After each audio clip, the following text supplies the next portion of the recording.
Hello friends, my self Nilesh और आपका सबका स्वागत है स्वयं IAS में।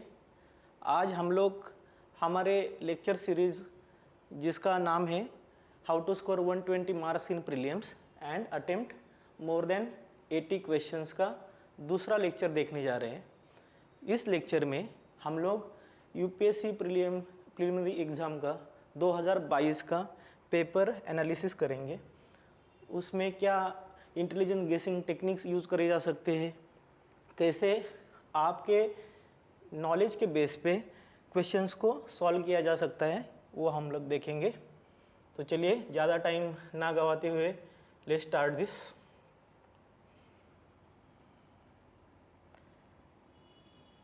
हम लोग एनालिसिस करने से पहले मैं आपको एक बात बता दूं कि हम लोग जो भी स्मार्ट इंटेलिजेंट गेसिंग करेंगे, जो भी टेक्निक्स यूज़ करेंगे, ये कोई अल्टरनेटिव नहीं है हार्ड वर्क के लिए, ना ही ये अल्टरनेटिव है योर स्टडी के लिए। हम लोग ये जो भी टेक्निक्स देखेंगे it is actually complementing your study. अगर आपकी पढ़ाई अच्छे से होगी only then you can actually apply this techniques more efficiently. जितनी ज़्यादा आपकी पढ़ाई होगी उतने अच्छे से आप इन टेक्निक्स को अप्लाई कर सकते हो। तो शुरू करते हैं। फर्स्ट क्वेश्चन है, rapid financing instrument and rapid credit facility are related to provisions of lending by which of the following. और इसका ऑप्शन है Asian development bank, international monetary fund, united nation environment programme finance initiative and world bank. अब आप यहाँ पे देख सकते हैं दो इम्पोर्टेंट कीवर्ड्स है, एक है रैपिड और दूसरा है क्रेडिट। तो आपको पता है कि रैपिड एंड क्रेडिट शोज़ की सम फाइनेंशियल इमरजेंसी। हमें पता है कि इंटरनेशनल मॉनेटरी फंड सब प्राइम क्राइसिस में कंट्रीज़ की हेल्प करता है। तो अगर हम लोग इस लॉजिक के साथ जाए तो इसका आंसर आएगा इंटरनेशनल मॉनेटरी फंड। अब नीचे का देखिए, इन्वायरमेंट प्रोग्राम फाइनेंस इनिशिएटिव, उसमें रैपिड क्रेडिट की इतनी ज़रूरत नहीं महसूस होगी। एशियन है यहाँ पे, तो एशियन डेवलपमेंट बैंक का भी ये नहीं लगता है। तो इसका आंसर ऑब्वियसली ये बहुत आसान था, बहुत सारे बच्चों को ये इसका आंसर पता ही था। जिनको नहीं पता था वो ये टेक्निक या एक कीवर्ड्स देख के इसका आंसर लगा सकते थे। आगे चलते हैं।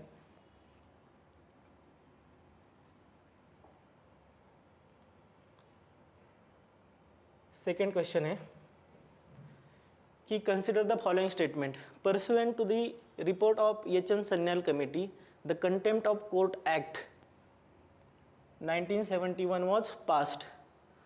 The Constitution of India empowers the Supreme Court and High Court to punish contempt of themselves. यहाँ पे Constitution of India लिखा है, नीचे का स्टेटमेंट है Constitution of India defines civil contempt।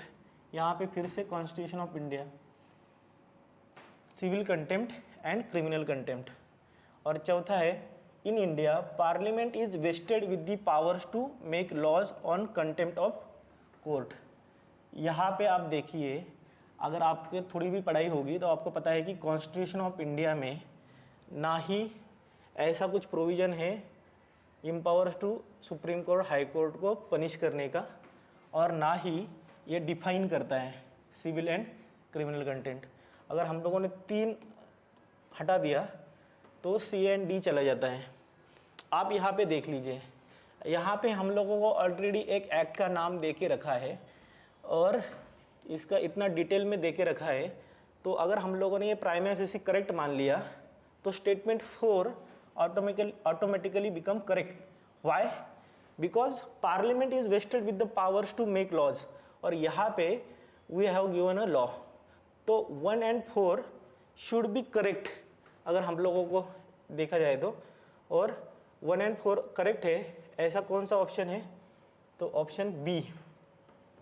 तो यहाँ पे देख लीजिए, अगर आपको ये पता नहीं भी होगा तो भी फर्क नहीं पड़ता है, आपका आंसर फिर भी सही आएगा, क्योंकि ऐसा एक ही ऑप्शन है जिसमें 1 और 4 दिया हुआ है।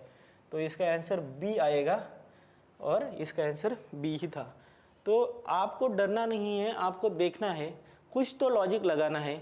जैसे आपको कुछ इन्फॉर्मेशन होगी जो आपके पढ़ाई के बेसिस पे होगी, it is totally depend on your studies, and उसके बाद यू विल अप्लाई लॉजिक जो कि हम लोगों ने यहाँ पे लगाया।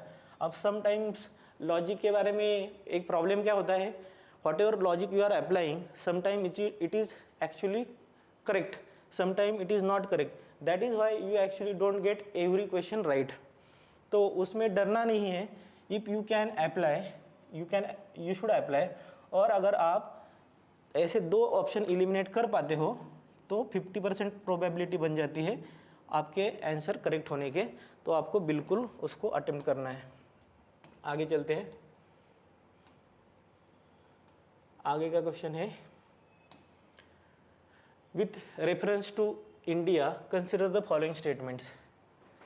Government law officers and legal firms are recognised as advocates, but corporate lawyers and patent attorneys are excluded from recognition as advocates.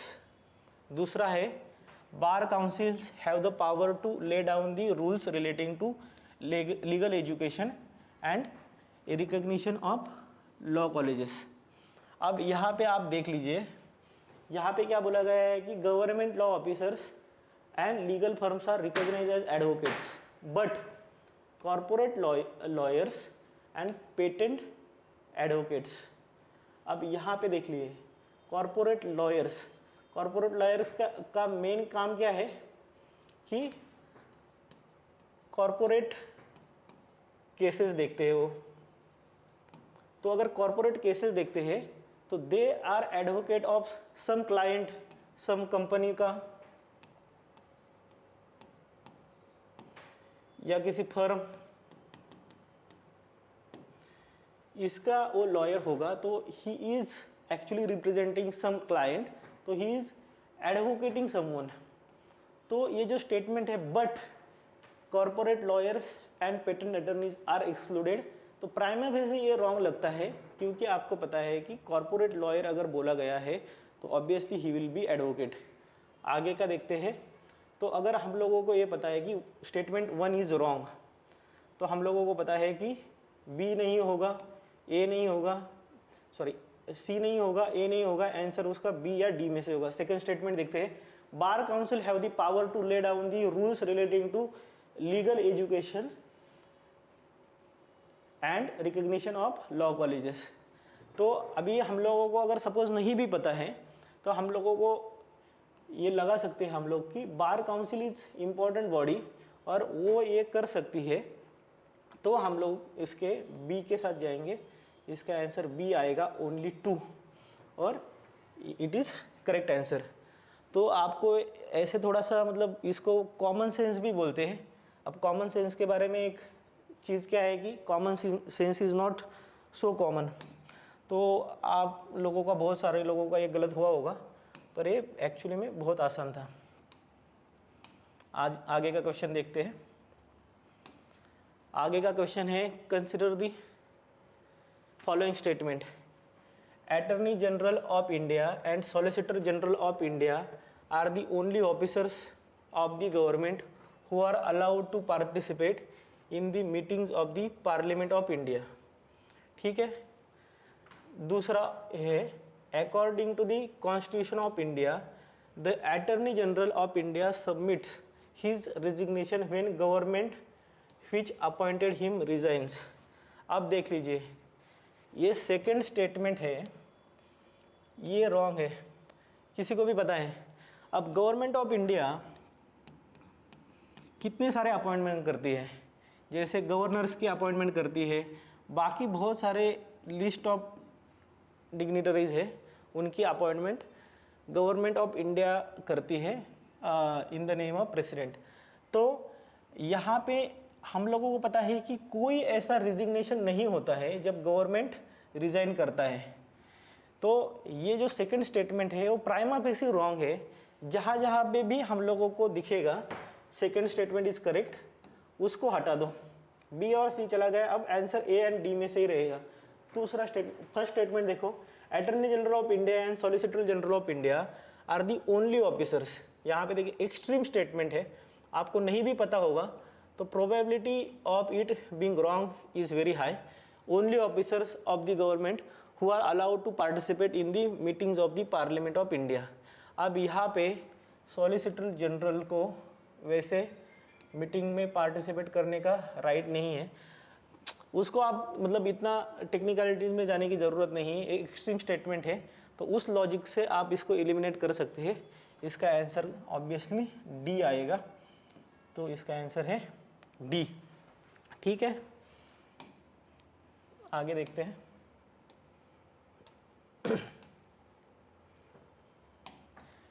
With reference to Ayushman Bharat digital mission consider the following statements. तो first statement क्या है, private and public hospital must adopt it. Second statement है as it aims to achieve the universal health coverage every citizen of India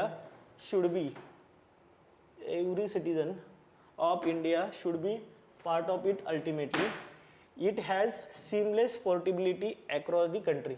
इसमें से सबसे general statement है ये third one, इसमें ज़्यादा कुछ टेक्निकलिटी है ही नहीं, ना कुछ फैक्ट है, कुछ फिगर है, कुछ भी नहीं है। ऐसे general statements are generally correct. तो जो थर्ड स्टेटमेंट है उसको हम लोगों ने अगर प्राइमा फेसी करेक्ट मान लिया तो एक ऑप्शन चला जाता है ए। दूसरा देख लीजिए, it aims to achieve the universal health coverage and every citizen. अब ये देखिए फिर से एक एक्सट्रीम स्टेटमेंट है, एवरी सिटीजन। अब गवर्नमेंट क्यों बोलेगी कि एवरी सिटीजन, वैसे भी इतना क्रंच है हमारे पास फाइनेंसेस का, तो एवरी सिटीजन को कवर करने का ये जो लगता है वो बहुत ही टॉल क्लेम है। तो ये जनरली रॉन्ग होने के चांसेस है। जहाँ जहाँ पे भी दो है उसको अगर हमने हटा दिया तो डी भी चला जाता है। अब फर्स्ट रहता है private and public hospital must, ये फिर से एक्सट्रीम स्टेटमेंट हो गया मस्ट। तो ऐसे स्टेटमेंट को अगर हम लोग हटाएंगे तो इसका आंसर बी आएगा, विच इज़ करेक्ट आंसर। तो आपको थोड़ा सा ध्यान रखना है। अब क्या हुआ होगा, बहुत सारे क्लास वालों ने ये आयुष्मान भारत पे क्वेश्चन पूछा होगा और सभी ने बोला होगा कि हमारे टेस्ट सीरीज़ में तो हम लोगों ने ये कवर करा था, पर उन लोगों ने आपकी ऐसी क्रिटिकल एनालिसिस को चेक नहीं करा है। तो उन्होंने जो भी फैक्ट्स फिगर्स दिए थे उनके इसमें मॉडल आंसर्स में, उसको तो यूपीएससी ने पूछा ही नहीं है। यहाँ पे यूपीएससी ने कुछ अलग ही पूछा है जो कि आपके बेसिक अंडरस्टैंडिंग पे भी आपको समझ में आ सकता है। तो आप लोगों को जो क्लास वाले जो क्लेम करते हैं कि हमारे 70 क्वेश्चन आ गए, 80 क्वेश्चन आ गए, please stay away from this claims and don't fall for them. इसका आंसर है बी, ओनली 3। तो थोड़ा सा दिमाग लगाओ, थोड़ा सा कॉमन सेंस लगाओगे तो आंसर आ जाओगे। आगे का देखते हैं। Look at this question, among the following crops which one of the most important anthropogenic source of both methane and nitrous oxide. आपको जो पता है कि जहाँ पे मड होगा और ऑर्गेनिक सब्सटेंस होगे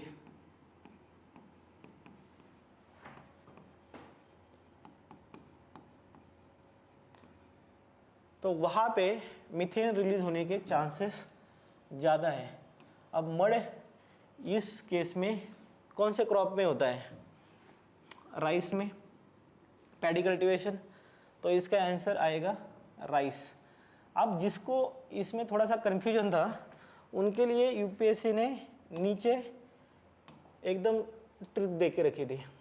ये क्वेश्चन देख लीजिए, एकदम उसके नीचे का क्वेश्चन है, system of rice intensification of cultivation in which alternative wetting and drying of rice field is practice results in।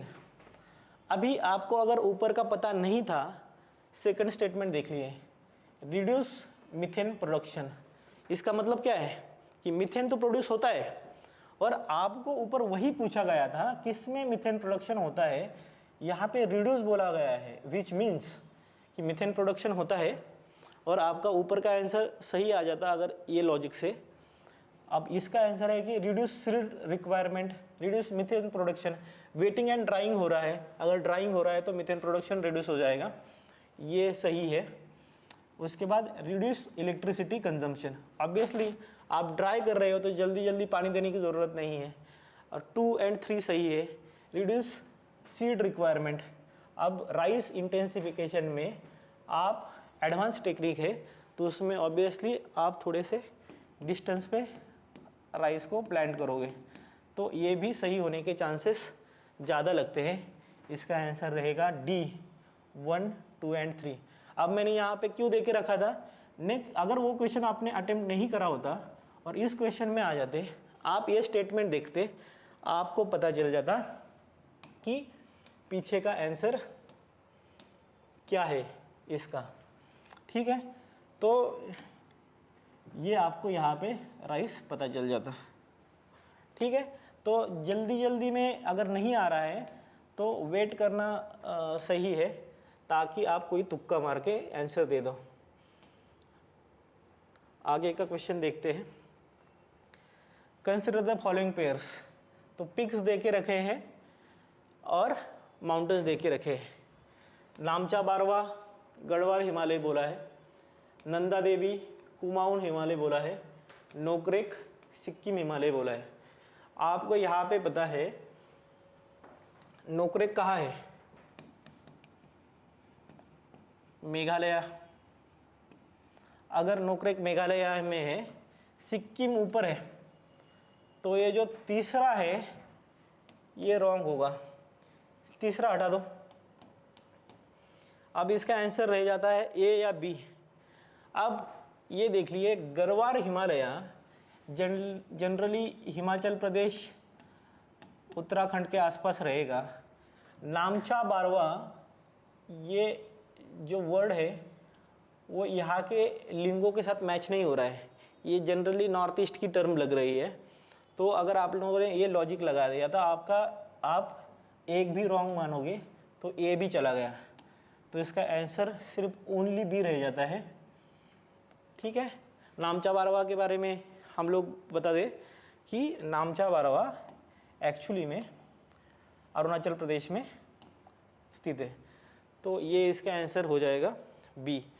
तो थोड़ा सा बिना डरे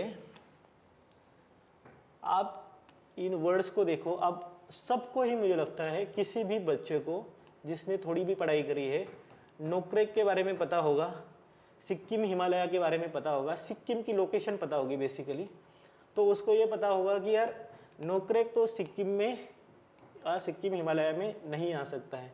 तो इतना भी हो जाता था तो भी 50-50 में आपका आंसर सही होने के चांसेस बहुत ज़्यादा थे। तो बिना डरे आप कम से कम यहाँ पे 50-50 के साथ भी जा सकते थे ना, अगर आपने ये फर्स्ट वाला स्टेटमेंट इसको अगर एलिमिनेट नहीं भी करा होता तब भी आपके आंसर सही होने के चांसेस बहुत ज़्यादा बढ़ जाते। तो इसको ध्यान में रखना है कि डरना नहीं है, अच्छे से पढ़ना है, 2 मिनट टाइम लेना है। जहाँ पे भी आपको ये अप्लाइड है नॉलेज का क्वेश्चन है तो यहाँ पे 2 मिनट रुकना है, देखना है कि क्या लॉजिक लगाया जा सकता है, और उसके बाद आपको आंसर मिलने के चांसेस बढ़ जाते हैं। आगे का क्वेश्चन देखते हैं। तो ये एक बहुत बढ़िया वाला क्वेश्चन था। इसमें क्या पूछा गया कि monazite is source of rare earth. अब रेयर अर्थ बहुत न्यूज़ में था, तो रेयर अर्थ जिसको पता है उसको मोनोज़ाइट के बारे में भी पता होगा, नहीं होगा तो भी ठीक है, कोई बात नहीं। Monazite contains thorium. और तीसरा स्टेटमेंट है monazite occurs naturally in the entire Indian coastal sands in India. यहाँ पे जो स्टेटमेंट है entire Indian coastal sand in India government bodies only can procure and export monazite. अब यहाँ पे देखो, अगर मोनोज़ाइट इतना एबंडेंटली हम लोगों के पास अवेलेबल है तो हम लोग रेयर अर्थ मेटल्स के प्रोडक्शन में नंबर 1 हो जाएंगे। हम लोग, चाइना है नंबर 1 इसका, चाइना, और रेयर अर्थ मिनरल्स इसके लिए ये है कि इनफेमस है, बहुत ज़्यादा पोल्यूशन करते हैं, तो उसकी कोई ये नहीं है। यहाँ पे हम लोगों को ये जो है इंटर इंडियन कोस्टल सैंड्स, तो ये प्राइमा फेसी रॉन्ग लग रहा है, क्योंकि इंटायर यहाँ पे देखो रेयर अर्थ बोला गया है, रेयर, और इंटायर इंडियन कोस्टल सैंड्स में होने के चांसेस बहुत कम है। वैसे ये लॉजिक इतना रिलेवेंट नहीं है, पर आप इतना ध्यान में रखो कि ये एक्सट्रीम स्टेटमेंट है। 3 को अगर हम लोगों ने हटा दिया, 3 को अगर हम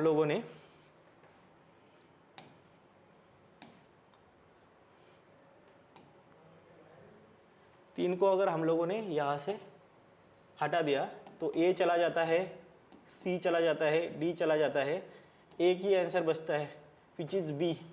अब देखो नीचे, इन India government bodies only can process और एक्सपोर्ट मोनोजाइट। अब इसमें ओनली है, पर एक बात ध्यान में रखो, थोड़े ही 2-4 ही सेक्टर बचे हैं जहाँ पे गवर्नमेंट का पूरा कंट्रोल है। उसमें से एक सेक्टर है, वो सेक्टर है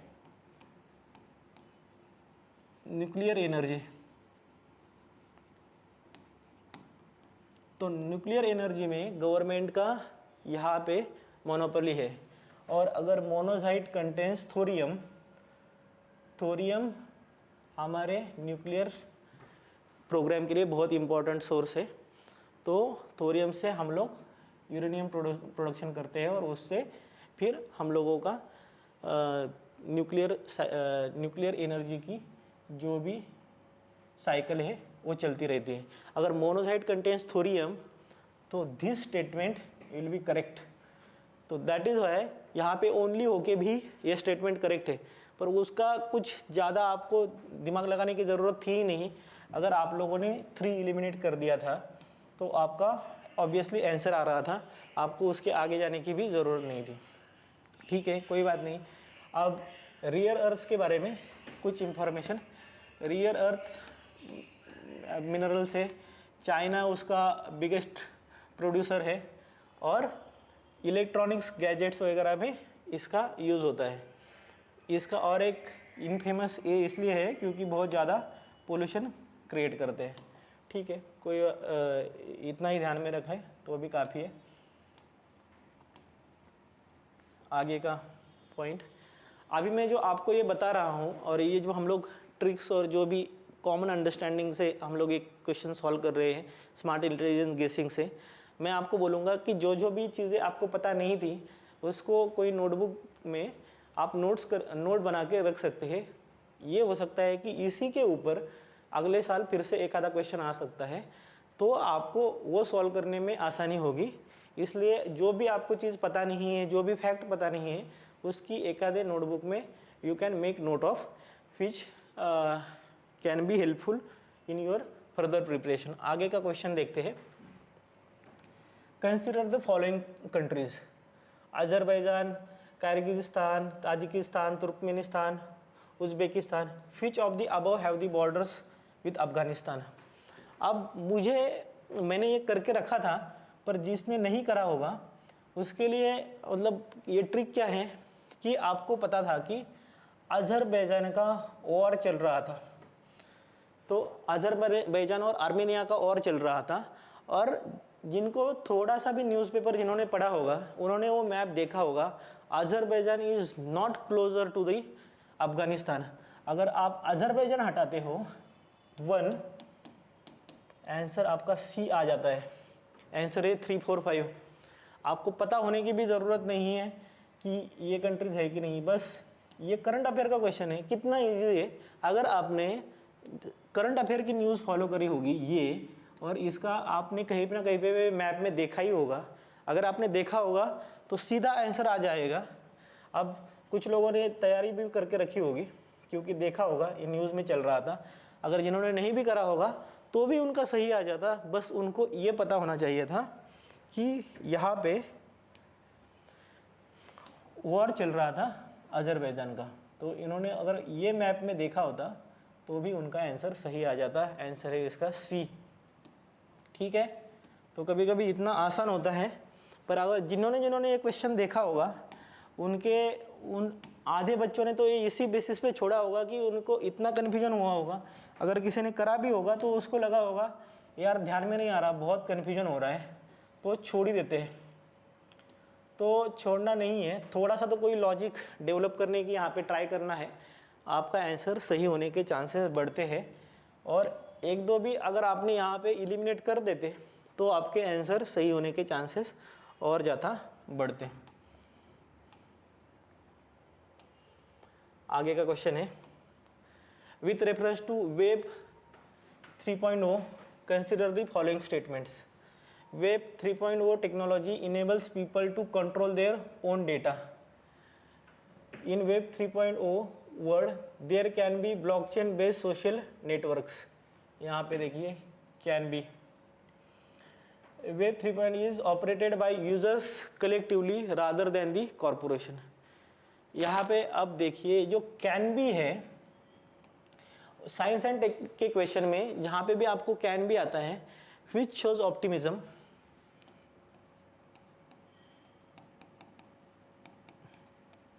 और ये सही होने के चांसेस बहुत ज़्यादा होते हैं। जहाँ जहाँ पे भी 2 होगा तो वो आंसर होगा, जहाँ नहीं है सी is eliminated.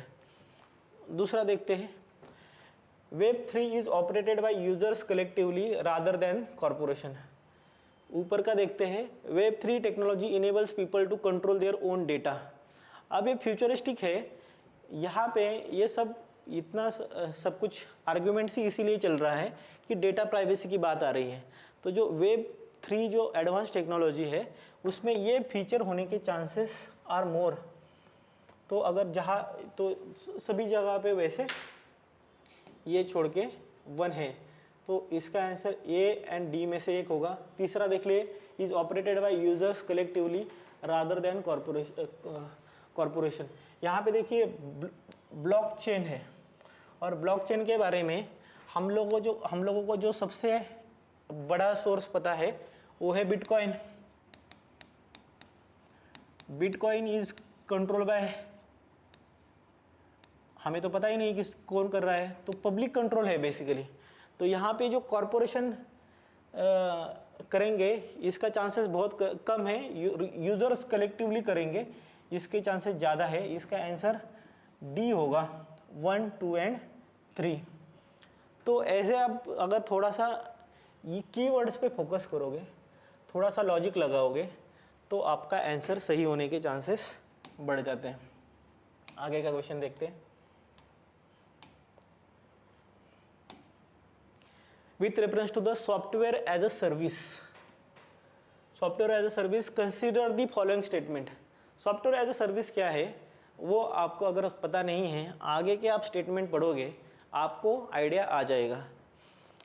Yes AAS buyers can customise the user interface and can change data fields. आप इसको रहने देते हैं, ऐसा कंसिडर करते हैं कि बिल्कुल भी पता नहीं है। SaaS users can access their data through their mobile devices. अब यहाँ पे देखिए सॉफ्टवेयर है, तो मोबाइल डिवाइसेस में ओपन होने के चांसेस बहुत ज़्यादा है।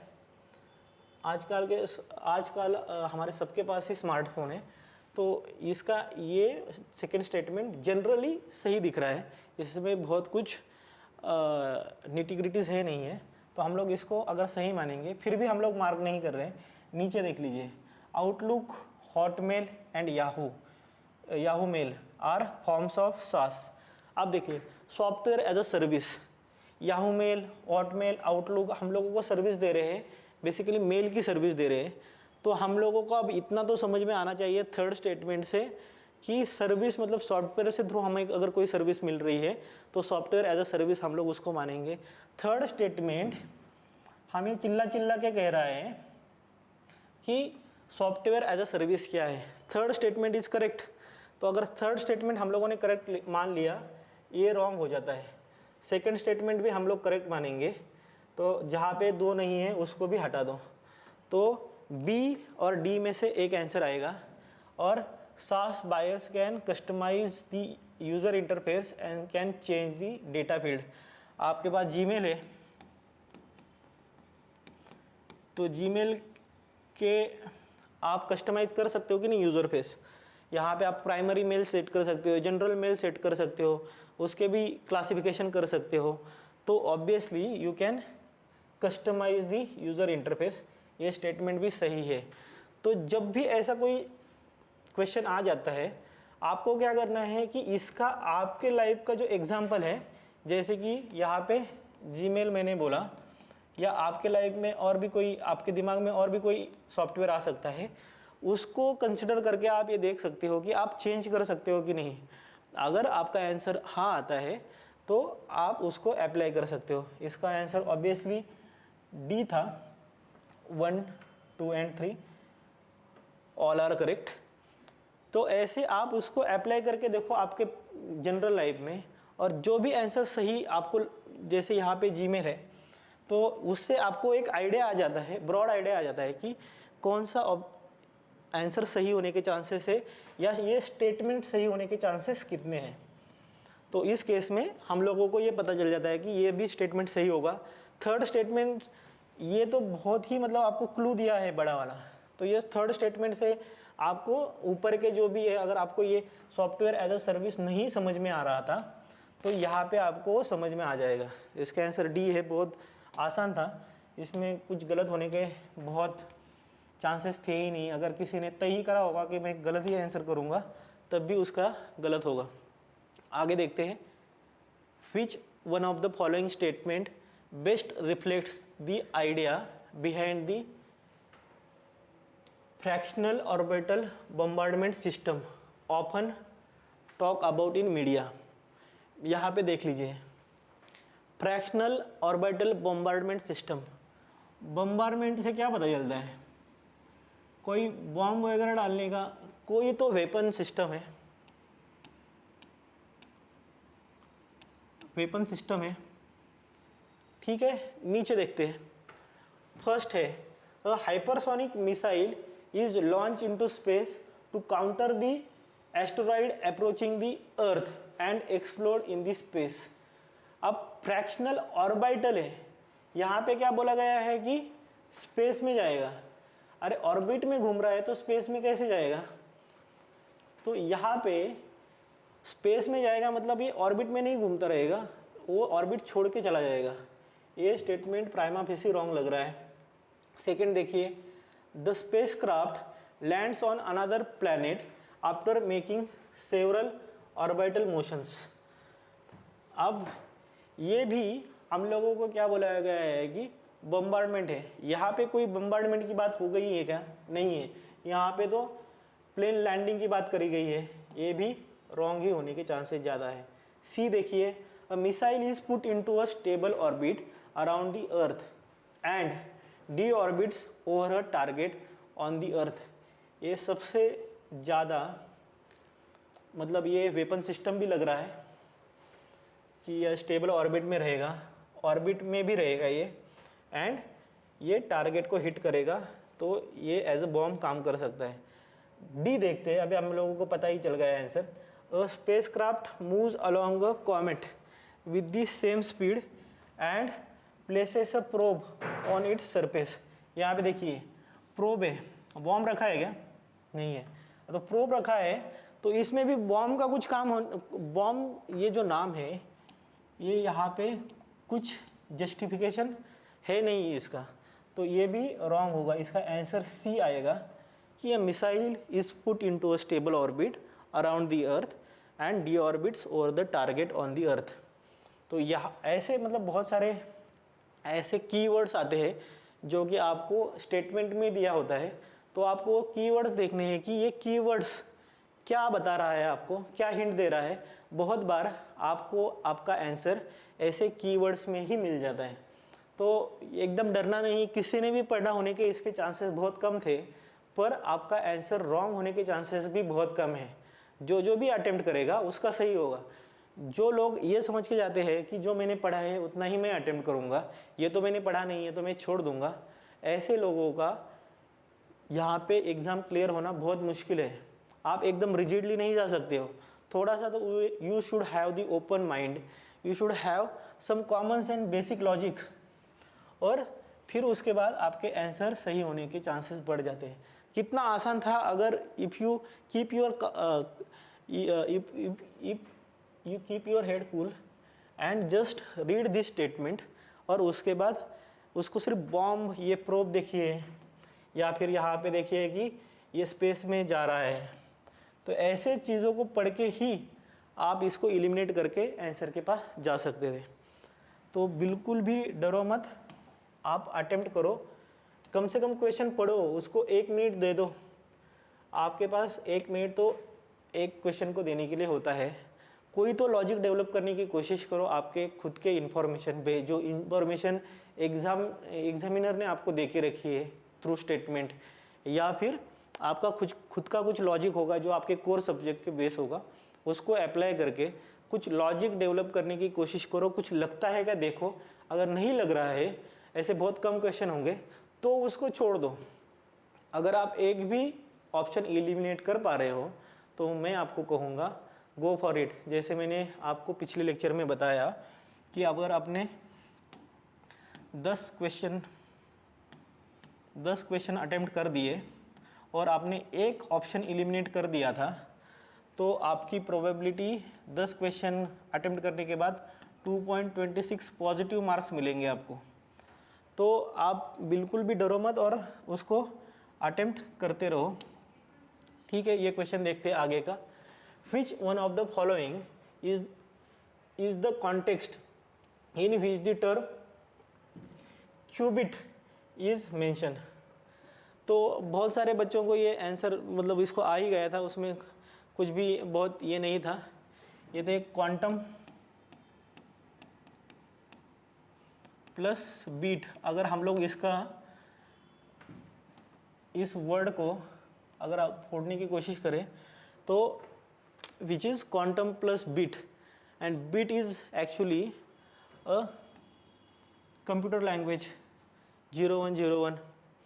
तो क्लाउड सर्विसेज आंसर में कंप्यूटिंग यहाँ पे दिया हुआ है, ये आंसर हो सकता है। विजिबल लाइट कम्युनिकेशन टेक्नोलॉजीज नहीं लग रहा है, वायरलेस कम्युनिकेशन टेक्नोलॉजीज भी नहीं लग रहा है। इसका आंसर क्वांटम कंप्यूटिंग है। बहुत सारे लोगों का सही आया होगा, बहुत आसान था, तो इस पे ज़्यादा समय नहीं गवाते हैं।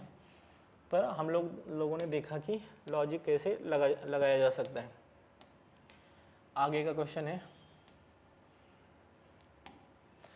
Consider the following communication technologies: close circuit television CCTV, radio frequency identification, wireless local area network. Which of the above are consider short range devices technologies. अब यहाँ पे देख लीजिए, एक क्या है यहाँ पे देखो, यहाँ पे आर है, तो अगर यहाँ पे ओनली 1 वगैरह पूछा जाता तो वैसे भी रॉन्ग हो जाता, क्योंकि यहाँ पे अगर आर बोला गया है तो ग्रामेटिकली यहाँ पे मल्टीपल होंगे, तो वो छोड़ दीजिए। यहाँ पे ऐसा यूपीएससी ज़्यादा खेल करता नहीं है ग्रामर के साथ, पर कभी कभी हो जाता है, तो उससे आपको थोड़ा सा हिंट मिल जाता है। इस केस में नहीं मिल रहा है क्योंकि यहाँ पे सभी मल्टीपल ही है। तो यहाँ पे एक है CCTV, दूसरा है रेडियो फ्रीक्वेंसी आइडेंटिफिकेशन, तीसरा है वायरलेस लोकल एरिया नेटवर्क। अभी हम लोगों को पता चल रहा है कि हम लोग मतलब ये न्यूज़ में ही था कि क्लोज सर्किट टेलीविज़न को हमें पता है कि शॉर्ट रेंज डिवाइस होगा, तो एक जहाँ पे उसको रखिए, बाकी को हटा दीजिए। दूसरा है रेडियो फ्रीक्वेंसी आइडेंटिफिकेशन। तो हम लोगों को पता है जो टोल प्लाजाज पे हम लोगों ने अभी बोला है कि हम लोग कंपलसरी करेंगे डिजिटल पेमेंट, तो जो बारकोड लग रहा है उसमें रेडियो फ्रीक्वेंसी आइडेंटिफिकेशन यूज़ होता है। जिन लोगों ने भी न्यूज़ में पढ़ा होगा उन लोगों को ये पता था कि सेकंड भी सही है, तो जहाँ पे भी सेकंड नहीं है उसको भी हटा दो। अब नीचे वाला है wireless local area network.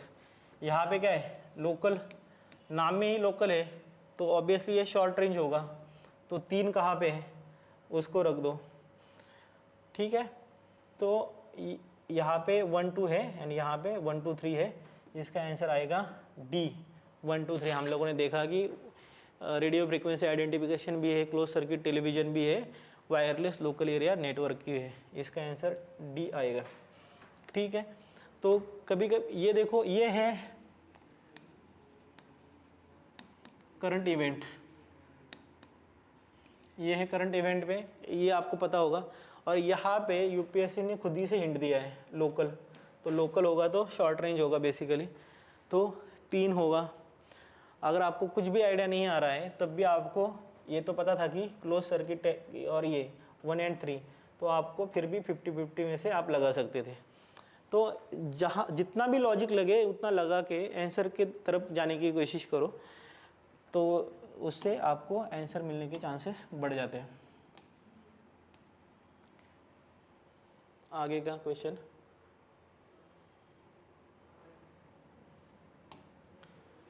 Consider the following statement, biofilms can form on the medical implants with in human tissues. दूसरा स्टेटमेंट है biofilms can form on food and food processing surfaces. तीसरा है biofilms can exhibit antibiotic resistance. यहाँ पे एक चीज़ देख लो आप, सभी जगह पे कैन है, पॉसिबिलिटी है, फिर भी आप हम लोग देखते हैं। देखो सेकंड स्टेटमेंट देखो, biofilms can form on the food and food processing surfaces. Food के ऊपर एक बायोफिल्म तैयार हो जाती है, तो हम लोगों को ये पता है। जहाँ जहाँ पे भी 2 है उसको रखो, बाकी को हटा दो। Biofilms can form on the medical implants with in human tissues, ये भी सही होने के चांसेस है। ये भी यहाँ पे भी कैन है, biofilms can exhibit antibiotic resistance. इसका आंसर डी होगा, ऑल ऑफ दी अबव। ठीक है, तो ये जो कैन है यहाँ पे पॉसिबिलिटी साइंस एंड टेक के क्वेश्चन में ज़्यादा होती है आंसर आने की। हमेशा ये सही नहीं होगा, पर मैक्सिमम टाइम्स ये सही होने के चांसेस ज़्यादा है। तो हम लोगों को इसका आंसर यहाँ पे तो बहुत आसानी से मिल जाता है। कभी कभी बहुत ही कैन रख के भी स्टेटमेंट इतना ऑब्वियसली रॉन्ग होता है, तो वहाँ पे आप थोड़ा सा दिमाग लगा के उसको कर सकते हो। अगर मैंने बोल के रखा है कि कैन का सही होगा, तो हर बार सही नहीं होगा। Sometime you have to apply your own brain also. तो कहीं कहीं पे भी वो मतलब 90% टाइम सही होगा, 10% टाइम रॉन्ग होगा। वो 10% भी आप आइडेंटिफाई कर सकते हो, तो वो अगर ट्रिकी नहीं होगा तो ये आप देखो कि थोड़ा सा पढ़ के एकदम से ही आंखें बंद करके कैन है तो सही, ऐसा मत करो। उसको थोड़ा सा तो पढ़ के उसका लॉजिक देख लो क्या है उसके पीछे का, और उसके बाद उसको अटेम्प्ट करने की कोशिश करो। Consider the following statements in respect of probiotics. तो फर्स्ट स्टेटमेंट है probiotics are made both of bacteria and yeast. Second statement है the organisms in probiotics are found in foods we ingest but they do not naturally occur in our gut. Do not naturally occur. और तीसरा है probiotics help in digestion of milk sugars. अगर आप लोगों को पता है कि आप कर्ड खाते हो, तो कर्ड में बोला जाता है कि प्रोबायोटिक है, तो इसका मतलब क्या है, उसको ऐड करा गया है प्रोबायोटिक, तो मिल्क शुगर को डाइजेस्ट करने के लिए ये होगा। जो भी लोग थोड़ा सा कवर्स देखते हैं कर्ड वगैरह का, तो यहाँ पे ये प्रोबायोटिक लिखा होता है। तीसरा स्टेटमेंट ऑब्वियसली सही होगा, करेक्ट पूछा गया है। ए एंड बी ये रॉन्ग हो जाएगा, सी एंड डी में से एक स्टेटमेंट सही होगा। अब देख लो ये स्टेटमेंट देख लो, अब हम लोगों को पता है कि एक स्टेटमेंट में तो इसमें से रॉन्ग है। तो organism in probiotics are found in foods we ingest but they do not naturally occur in the gut. ये पॉसिबल होने के चांसेस बहुत कम है। अगर प्रोबायोटिक इतना इंपॉर्टेंट है तो हमारे बॉडी में वो प्रोड्यूस होते ही होंगे, चाहे कम ज़्यादा मात्रा में होते होंगे, but it is not possible कि they are not 100% produce in our body, not possible. If it is require our body will produce it. तो second statement prima facie wrong हो जाता है, answer is C which is 1 और 3। Probiotics are made both of bacteria and yeast, हम लोगों को पता है। तो ईस्ट हम लोग पाव वगैरह में या बहुत सारी चीज़ों में जहाँ पे हम लोगों को ये प्रोबायोटिक्स डेवलप करना है उसमें ऐड करते हैं सावर टेस्ट के लिए। तो द आंसर इज सी 1 और 3।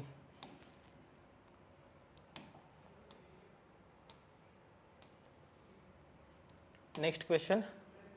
If the major solar storm, solar flare reaches the earth, which of the following are possible effects on the earth? इतना, look at this. This question is so big and people will think कि यार इतना सब कुछ पढ़ के I don't think I can attempt it. You can obviously attempt it. It is very easy question. First statement. GPS and navigation systems could fail. This you have read solar storm, solar flare, and this is basic NCERT information. GPS and navigation systems could fail.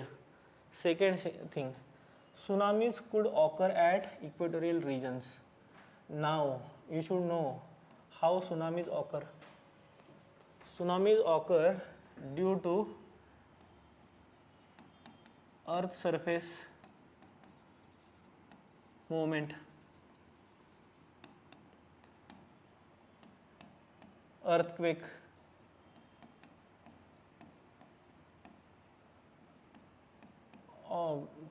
earthquake या फिर लावा explosion. हम लोगों को ये मतलब हम लोगों ने कभी पढ़ा नहीं है कि सुनामी इसके वजह से आएंगे कि सोलर स्टॉर्म्स और इसकी वजह से. तो second statement is prima facie wrong. Second statement को हटा दो. ए चला गया, बी चला गया, डी चला गया. Answer is 1, 3, 4, 6, 7. चलो हम लोग आगे पढ़ भी लेते हैं. Power grids could be damaged. Fourth one है intense auroras could occur over much of the earth. अब देख लो यहाँ पे बोला गया है कि much of the earth. Much of the earth पे नहीं आते हैं अरोराज. आपको अगर अरोराज का भी पता है कि अरोराज कहाँ पे आते हैं तो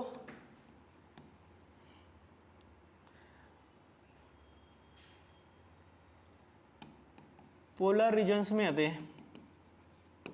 much of the earth fourth statement भी रॉन्ग है, उसको भी आप हटा दो. सॉरी, पोलर रीजन पे आते हैं पर इंटेंस ऑरोरास कुड ऑकर. तो ये हो सकता है, इसमें हम लोग इसको डिनाई नहीं कर सकते. इसको अगर थोड़ी देर के लिए रख भी दे, आगे का क्वेश्चन स्टेटमेंट देखते हैं कि forest fires could take place over the much of the planet. Sixth है orbit of the satellite could be disturb sorry. और short wave radio communication of the aircraft flying over the polar regions could be interrupted. तो हम लोगों को prima facie दिख रहा है कि ये सैटेलाइट है तो इसको अफेक्ट करेगा. ये है कम्युनिकेशन, रेडियो कम्युनिकेशन, इसको अफेक्ट करेगा. 6, 7, अगर 6, 7 हम लोग देखते हैं तो उसके बाद forest fire could take place over the much of the planet. अब मुझे बताओ कि फॉरेस्ट फायर का और सोलर फ्लेयर्स का क्या कनेक्शन होगा. तो कुछ कनेक्शन दिख नहीं रहा है. पांचवा भी रॉन्ग होगा. अगर आप फिफ्थ भी हटा दो ना तब भी आपका आंसर आ जाता है. Answer is C 1, 3, 4, 6, 7. तो ये इसका आंसर है. सिर्फ आपको ये पता होता तो भी आपका आंसर आ जाता. सिर्फ आपको ये पता होता तो भी आपका आंसर आता. आपको सिर्फ अटेम्प्ट करना था. यूपीएससी ने इतना इजी करके रखा था नीचे. सिर्फ ये बड़ा था, क्वेश्चन डिफिकल्ट नहीं था. पर बहुत सारे लोग इसको देख के ही घबरा गए, अटेम्प्ट नहीं करा और फिर बोले कि आउट ऑफ सिलेबस था, बहुत ही डिफिकल्ट पेपर था, आता ही नहीं है कुछ. ठीक है. Consider the following statement.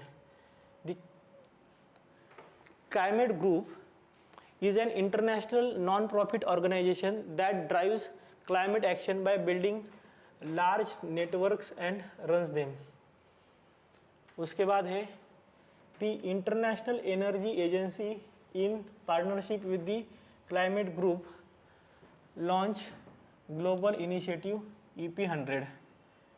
Third है EP100 brings together leading companies committed to driving innovation in the energy efficiency and increasing competitiveness while delivering on the emission reduction goals. उसके आगे है some Indian companies are members of EP100. The International Energy Agency is the secretariat to the under 2 coalition. अगर आपको कुछ भी नहीं पता है तो आप एक बात तो पता कर सकते हैं ना कि some Indian companies are members of EP100। जहाँ जहाँ पे भी 4 है उसको रखो, तो इसका answer 1A, P and D में हो सकता है। 1 इज़ करेक्ट क्योंकि सभी जगह पे है। The climate group is a international non profit organisation that drives climate action by building large networks and run them, तो 1 भी करेक्ट हो गया। अब नीचे की देखो, the International Energy Agency is the secretariat to the under 2 coalition.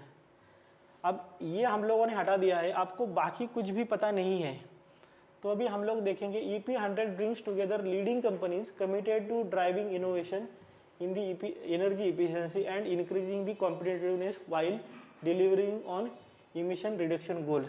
तीसरा भी सही होने के चांसेस ज़्यादा है, तो B एंड D में से एक होगा। ये जो पांचवा है दिस इज रॉन्ग, तो इसका आंसर आता है 1, 3 and 4। 1, 3 and 4, B is the answer. ठीक है, आगे देखते हैं। If rain forests and tropical forest are the lungs of the earth, then surely wetlands function as its kidneys. Which one of the following functions of the wetlands best reflects the above statement? अब हम लोगों को इतना पता होना चाहिए kidneys का function क्या है। प्यूरिफिकेशन ऑफ ब्लड, यूरिन वगैरह एक्सट्रैक्ट करती जाए करनी। तो फर्स्ट स्टेटमेंट देखिए, the water cycle in wetlands involve surface run of, सब सॉइल पर्कुलेशन एंड इवेपोरेशन। ये स्टेटमेंट वैसे तो सही है बट हम लोगों को इस कॉन्टेक्स्ट में पूछा गया है। आगे का देखते हैं। Algae form the nutrient base upon which fish, crustaceans, mollusks, birds, reptiles and mammals thrive. Third है, wetlands play a vital role in maintaining sedimentation balance and soil stabilization. And D है, aquatic plants absorb heavy metals and excess nutrients.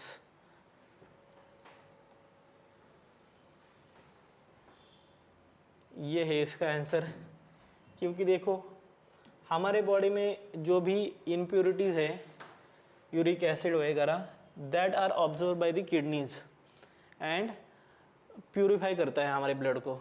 Same way aquatic plants absorb heavy metals and excessive nutrients and क्या करता है, water को purify करने का कोशिश करता है। इसका आंसर ऑब्वियसली डी आएगा। दो ऊपर के स्टेटमेंट्स ऐसे रॉन्ग नहीं है, but the most accurate statement with respect to this statement given to us is D.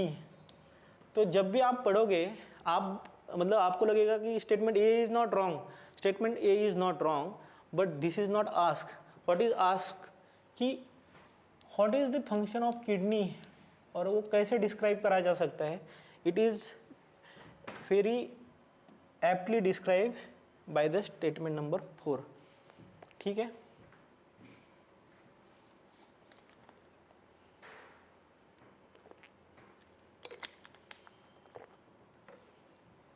आगे का क्वेश्चन देखते हैं।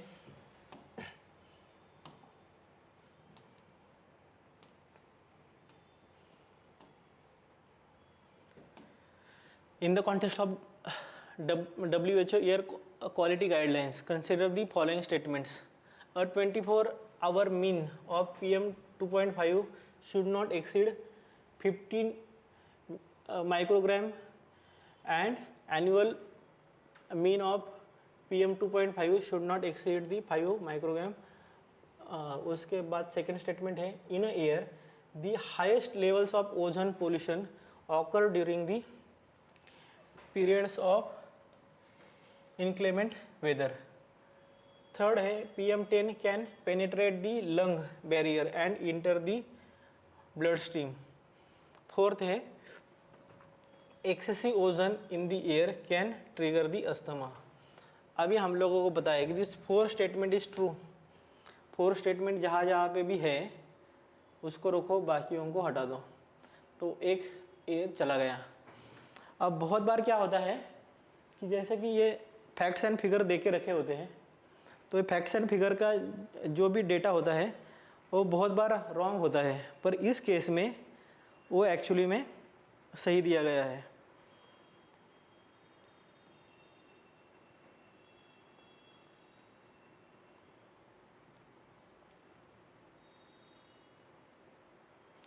तो हम लोगों को ये मतलब कभी कभी ये ऐसे थोड़ा सा ट्रिकी हो जाता है, हमें पता नहीं होता है।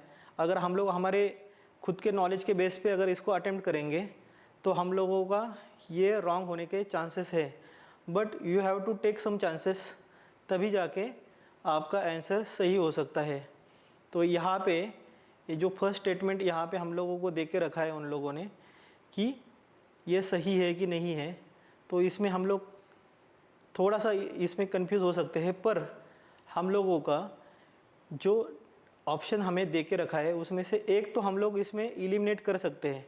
और वो एलिमिनेट क्या कर सकते हैं कि ये जो है फोर्थ एक्सेसिव ओजन, उससे अस्थमा ट्रिगर हो सकता है।